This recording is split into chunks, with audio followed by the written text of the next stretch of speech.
Hello बच्चों, नमस्कार।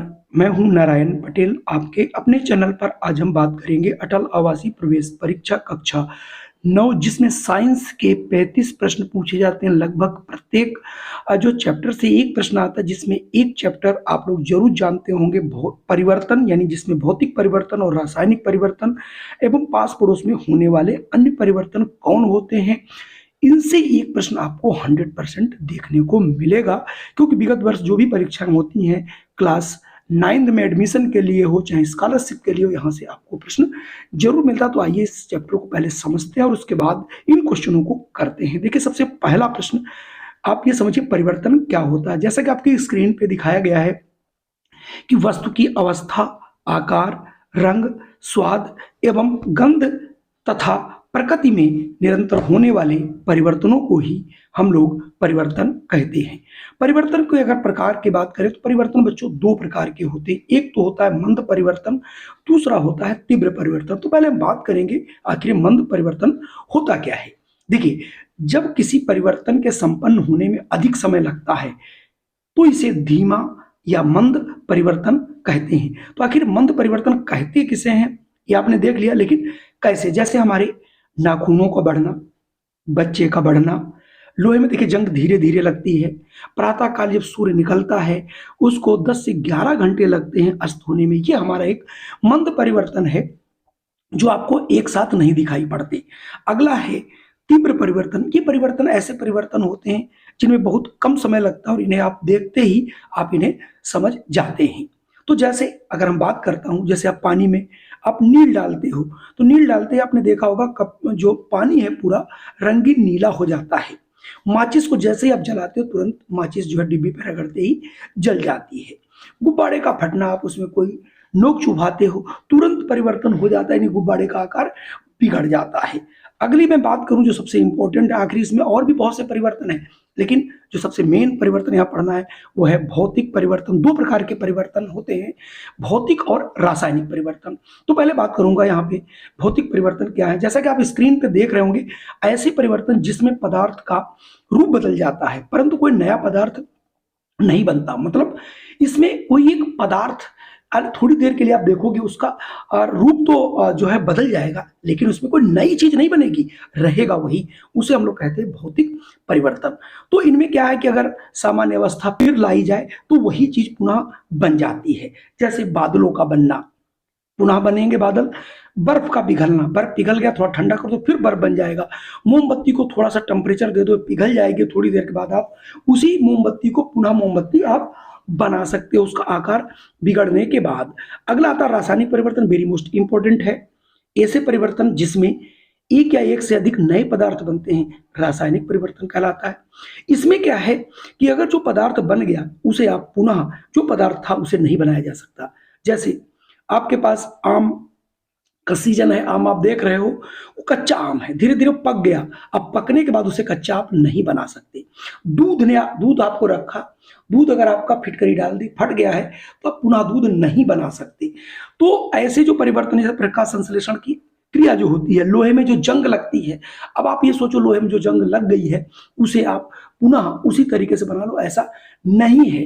तो ये जो जितने भी परिवर्तन है ये रासायनिक परिवर्तन कहलाते हैं। तो इन पर बेस्ड कितने प्रश्न पूछे गए वो बताऊंगा और प्रैक्टिस वाले प्रश्न भी लाऊंगा। तो आप कॉपी और कलम तैयार रखिए मेरे साथ, और मेरे आंसर बताने से पहले आप कमेंट जरूर कीजिए। तो आइए फटाफट इन्हें भी शुरू कर लेता हूं। देखिए, यहाँ पर पहला प्रश्न है, आप लोग इसे पढ़ करके जरूर आंसर देने की कोशिश कीजिए कि जंग लगने के प्रक्रम को कौन ज्यादा बढ़ाता है, सामान्य जल, नदी का जल, समुद्र का जल या नम वायु। यहाँ पर बच्चे बहुत कंफ्यूज होते हैं, क्योंकि ये प्रक्रम तो लगभग सब में थोड़ा बहुत होता है, लेकिन सबसे अधिक किसमें होता है ये चीज यहाँ पर पूछना चाहिए। तो प्रश्न थोड़ा सा अलग है, लेकिन आप बताने की कोशिश करिए। तो इसके लिए अगर आप सही आंसर का चुनाव डी के रूप में करते, जो नम वायु होती है, इससे सबसे अधिक जंग लगने का प्रक्रम जो है बढ़ता है। तो यहाँ से ऑप्शन डी हो जाएगा। लोहे में जंग लगने का मुख्य कारक क्या है, यहाँ से देखिए हाइड्रोजन है, नाइट्रोजन है, ऑक्सीजन है या फिर नियॉन है। जल्दी से ऑप्शन कीजिए, क्योंकि पानी H2O होता है, यानी नम की बात करी जा रही तो यहाँ पर आपको ऑक्सीजन आंसर के रूप में मिलेगा। तो यहाँ से ऑप्शन सी चुनिएगा। आपको ऐसे प्रश्न लग रहा होगा ये तो प्रश्न बहुत कठिन है, क्योंकि प्रश्नों की कठिनता एग्जाम पे निर्भर करती है, कौन सा एग्जाम है, कैसा एग्जाम है उस पर। अगला प्रश्न है, निम्न में कौन चूने के पानी को दूधिया कर देता है? वेरी मोस्ट इंपॉर्टेंट प्रश्न, बहुत बार प्रश्न पूछा गया। Carbon dioxide, CO, carbon monoxide, nitrous oxide या फिर क्लोरीन? जल्दी से बताइए। और ये प्रश्न हाई स्कूल इंटर में भी पूछा जाता है और ये प्रैक्टिकल के रूप में कराया भी जाता है।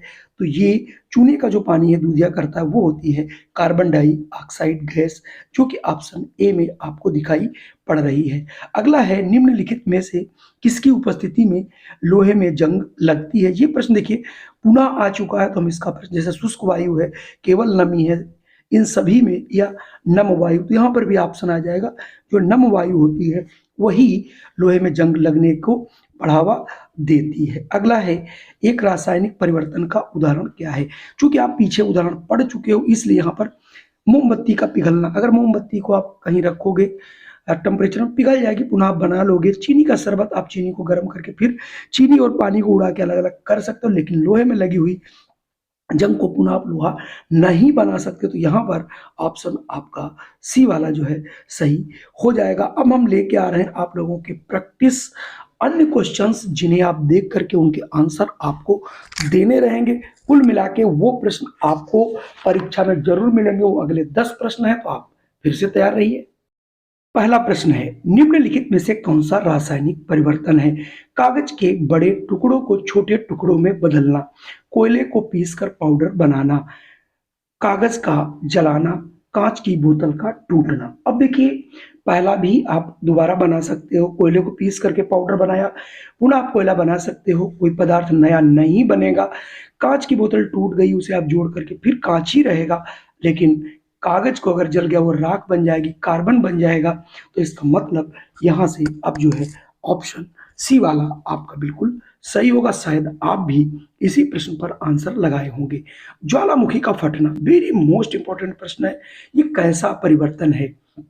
मंद परिवर्तन है, अनुकूल है, प्रत्यावर्तित है या अनियमित? देखिए ये परिवर्तन मैंने नहीं बताए थे, लेकिन फिर भी आप इसे समझ सकते हो। ये अनियमित परिवर्तन है, कभी भी ऐसी कोई ज्वालामुखी नहीं है कि डेली फटती हो, एक दो हैं वो अलग हैं, लेकिन जो ज्वालामुखी मुख्यतः है वो अनियमित परिवर्तन है, कभी भी कितना भी बड़ा विस्फोट हो सकता है। अगला प्रश्न है, निम्नलिखित में कौन सा प्रत्यावर्ती परिवर्तन है? तो प्रत्यावर्ती परिवर्तन का क्या मतलब है, आप यहाँ से जल्दी से देख के बताइए।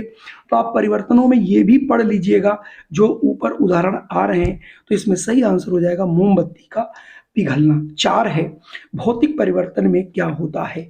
तो जो भौतिक बच्चों परिवर्तन होता है उसमें क्या होता है उसको जल्दी से आपको बताना है कि नए पदार्थ के अणुओं में परिवर्तन नहीं हो सकता, नया पदार्थ बनता बिल्कुल नहीं, कोई पदार्थ बनता ही नहीं है, मतलब कोई नया पदार्थ नहीं बनता। यही तो हमने परिभाषा आपको बताई थी। अगला प्रश्न 5वां, देखिए ऐसे भी प्रश्न खूब पूछे जाते हैं कि किसी पदार्थ के विलयन में शुद्ध क्रिस्टल प्राप्त होने की प्रक्रिया क्रिस्टलीकरण कहलाती है। तो क्रिस्टलीकरण भौतिक परिवर्तन का उदाहरण है। तो इस पर दोनों कथनों पर विचार करिए कि क्या ये दोनों कथन सत्य हैं कि दोनों कथन गलत हैं, कि एक सही दूसरा सही है। क्योंकि जो विलयन होता है शुद्ध क्रिस्टल प्राप्त होता है प्रक्रिया में क्रिस्टल, तो ये दोनों ही भौतिक परिवर्तन है। क्यों? चीनी से ही आप लोगों ने देखा मिश्री का बनना होता है, तो ये कैसे परिवर्तन है? दोनों ही कथन अपने आप में सत्य हैं। तो यहाँ से ऑप्शन सी वाला आपका सही होगा। अगर मैं प्रश्न 6 की बात करूं कि निम्नलिखित में से कौन सा परिवर्तन नियमित परिवर्तन है, वेरी मोस्ट इंपॉर्टेंट। अब तो ये सोच गए होंगे नियमित परिवर्तन मतलब जो परिवर्तन उनका एक पीरियड होता है उसके बाद जरूर आते हैं, जैसे वर्षा का होना हर बार आपका अपने, अगर हम यूपी या भारत में कहीं बिलोंग करते हैं तो आपने देखा होगा ये जून से सिलसिला शुरू होता है, जून है, जुलाई है, अगस्त है, हर साल ऐसा परिवर्तन होता है। तो इसको हम लोग कहते हैं नियमित परिवर्तन। तूफान आना कभी भी आ सकते हैं, ज्वालामुखी का फटना, कभी भूकंप का आना, ये कोई भी नियमित परिवर्तन नहीं है। अगला प्रश्न है, निम्नलिखित में से क्रिस्टलीकरण द्वारा किन पदार्थों का शुद्ध रूप प्राप्त किया जाता। तो यहाँ पर देखिए उदाहरण दिएंगे, उनमें से कोई एक सही होगा। जैसे क्रिस्टल फिटकरी, फिटकरी का भी क्रिस्टलीकरण होता है, नमक का भी होता है, कॉपर सल्फेट का। तो यहाँ पर बच्चों हो जाएंगे सभी। तो आप प्रश्न को थोड़ा ढंग से पढ़िएगा तभी आंसर दीजिएगा। अब मैं बढ़ता हूं अगले प्रश्न पर। अगला प्रश्न है, तीव्र गति से होने वाला परिवर्तन कौन है? जल्दी से कमेंट कीजिए, जल्दी से कमेंट कीजिए सभी बच्चे। और अगर यहाँ पर तो हम बताऊंगा नहीं, आंसर सभी समझ गए होंगे, गुब्बारे का फटना ही आपका आंसर होगा। अगला है, रोटी में फफूंदी लगना ये कैसा परिवर्तन है? यानी अनुकूल कुछ ऐसे परिवर्तन होते हैं जिनसे हमें फायदा होता है, प्रतिकूल परिवर्तन का मतलब जो हमारे लिए नुकसानदायक है। तो रोटी में फफूंदी लगना हमारे लिए अनुकूल नहीं बल्कि प्रतिकूल परिवर्तन है, क्योंकि रोटी का खराब होना रहता है। तो यहाँ से ऑप्शन आप लोग बी जरूर चुने होंगे। और अगला प्रश्न है, निम्नलिखित में से कौन सा रासायनिक परिवर्तन है? 100% यहाँ से आप लोग बता पाएंगे कि मोमबत्ती का जलना जो है एक रासायनिक परिवर्तन है। तो यहाँ से ऑप्शन ए होगा। कुल मिला के आज के ये हमारे जो प्रश्न थे कैसे लगे? अगर वीडियो पसंद आया तो कृपया इसे वीडियो को लाइक जरूर कीजिएगा और अपने इष्ट मित्रों को शेयर जरूर कीजिएगा। और अगर चैनल पे पहली बार हो तो इसे सब्सक्राइब कर लीजिए, क्योंकि आपके काम की चीजें हैं। आपको प्रति क्षण प्रतिदिन आपको इस प्रकार के वीडियो मिलते रहेंगे जब तक कि आपकी परीक्षा नहीं होती। एक एक प्रश्न आपको हमारे इन्हीं वीडियो से मिलेगा। जय हिंद, वंदे मातरम। आपको वीडियो कैसा लगा कमेंट करना भी मत भूलिएगा।